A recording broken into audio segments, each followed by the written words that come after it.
Почему с каждым годом Туркменистан вводит различные визы с зарубежными странами, усложняя таким образом выезд из Туркменистана наших граждан?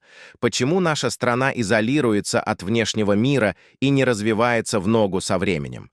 Почему внутри Туркменистана гражданам страны из разных вилаятов, областей нельзя приезжать в столицу Ашхабад?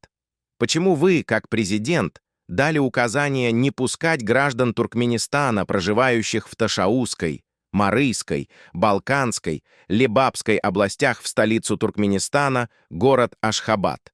Они разве не граждане Туркменистана, имеющие право на внутреннюю миграцию или туризм? Почему таким образом нарушаются статьи 26, 27, 28 и особенно статьи 39 Конституции Туркменистана?